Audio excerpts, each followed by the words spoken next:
Hi everyone, my name is Mei Song, and today we have the pleasure of being here with Andrew Dodds. Andrew, to start, could you just introduce yourself quickly to us? Sure, perfect. My name's Andrew. I grew up here in Toronto. After I graduated from school, I just went abroad and I started to teach English.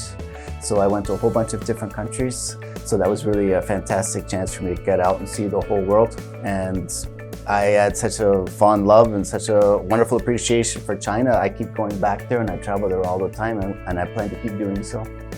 Yeah, that sounds wonderful. You've taught in, I think, how many countries? Nine countries. What are some key differences that you've maybe noticed between working in other countries and China? Each place that I lived in was fantastic. Definitely what stands out about China is that I always felt welcome there. I always felt safe, and I always felt so much kindness. A lot of times I'd be walking around my neighborhood, I would get lost easily because I can't read the street signs and I don't have a very good sense of direction. But I honestly thought every single stranger around me was a potential friend. And when I would reach out and say in English, I'm trying to find this building and describe my house or where I lived, they couldn't really understand me always, but they would take the time and they would walk with me and they would help me find my way back to my house. Everyone was always nice, and I always felt safe and I always felt so welcome. And in work, kind of teaching English, what kind of differences did you notice there in the workplace? A lot of differences. I find the Chinese students were so serious, they were so dedicated, they were so focused. But I think the big difference there is just the Chinese student sees things as they want to be hardworking, they want to get something out of it, but they don't want to be selfish. They put the group over the individual, so they wouldn't talk a lot and share their own personal experiences and things because they wanted the whole class to grow as a class. But in other countries and in Canada, people are happy to talk and they'll give like a long, boring story about themselves that no one cares about. Were there any cultural shocks that you came across when you first went to China? People want to think that there is, but really there wasn't. I think people are just people. The people were nicer than I thought they would be. So there was no shock at all. Some things that were a bit, maybe if you want to say culture shock, was the traffic there. The traffic there was really intense. And the driving style seemed a bit more aggressive than what I was used to. But other than that, I think just living there is normal living anywhere else. But overall, the people were very happy, and no one seemed to put that much importance on, status and standing. Everyone was just Chinese. Everyone was there to support everyone, and it was really a great feeling to observe that. Yeah, and speaking of people, you've interacted with so many Chinese people. You've lived amongst them for, I think, years. And how would you describe the people that you've met, the Chinese people that you've met?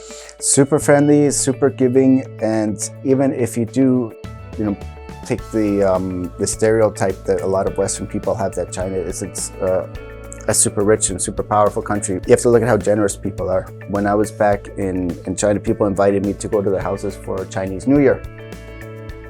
And so you go around, people go from house to house, and then everyone, if they're rich or poor, no matter what, they would always give the red pocket.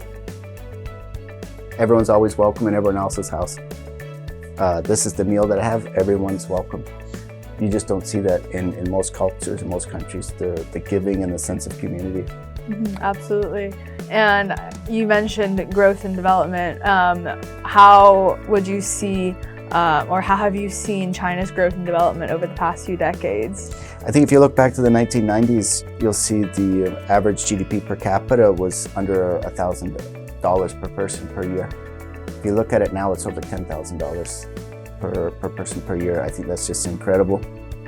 And if you look at cities like Zhuhai, like I mentioned, Shenzhen, you'll just see these incredibly developed, sophisticated, advanced cities that what I think really are the leading cities of the world. Yeah, absolutely. Especially the rail systems, the infrastructure, how quickly they can put up buildings. Yeah, absolutely. And as someone who has interacted with China on such a deep level, over so many years, could you talk a bit about, I guess, your perception of the relationship between China and Canada? We need to have a strong relationship, and I don't think our economy would last without them importing most of our goods. It would be terrible for our agriculture industry if they were no longer our trading partner. So we need to do everything we can to keep that relationship strong. And I think so far the economic relationship's been excellent for both sides. and it should continue to be. Yeah, and finally, to end off today, what do you hope for in the relationship between China and Canada, the people as well, and what are your expectations and hopes for that? I hope there's more understanding, more appreciation, more respect. So I think we need to recognize how advanced and how sophisticated China is in technology.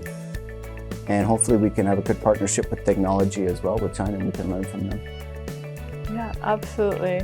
And that's it for today, but I wanted to really thank you for coming on today. And thank you so much, Andrew, for being with us. And that's it for today. Thank you, everyone. Thank you.